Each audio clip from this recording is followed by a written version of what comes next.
Hi, welcome back to the Sunday episodes of Stories at Work. Episodes where I've been telling you stories to build your story bank. Stories that you can use in business.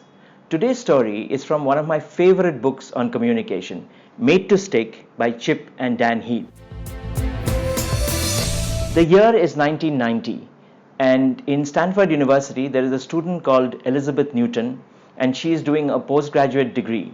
And her thesis for her dissertation is an experiment that she publishes under the title The Curse of Knowledge. She takes 240 students and divides them into two parts, 120 each. 120 students are called tappers. Their job is to tap on a table.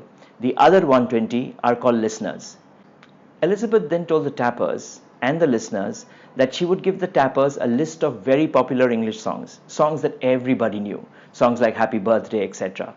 And the job of the tappers would be to tap these songs that they have randomly chosen from that list on a table.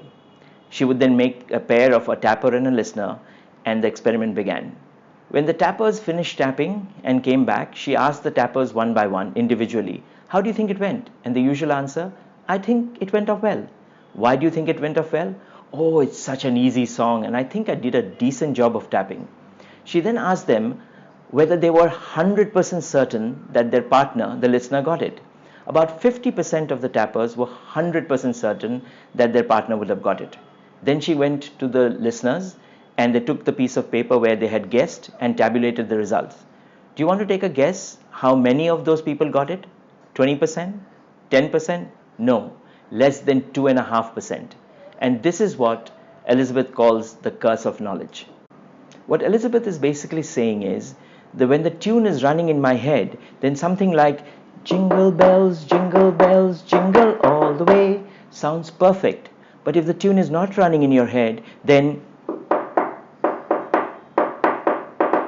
sounds like some bizarre Morse code. And it is impossible for the tapper to not have the tune running in their head when they are tapping. And so the listener doesn't understand, but the tapper thinks it is very clear. When I read this paper, I had an epiphany. I realized that this is what I was doing for the last few years of my corporate life when I was senior enough. Because on the day of the offsite or the annual conference where I was presenting transformation, strategy, vision, I didn't come up with it on the morning of the conference. I had worked with my team or Bain or McKinsey for weeks, if not months. By the time I was ready to present, it was a tune running in my head. And then I went on stage and did the corporate version of tapping, bullet points on a PowerPoint. And I came off stage saying, "Easy song, decent tapper." This is the problem of why messages don't stick.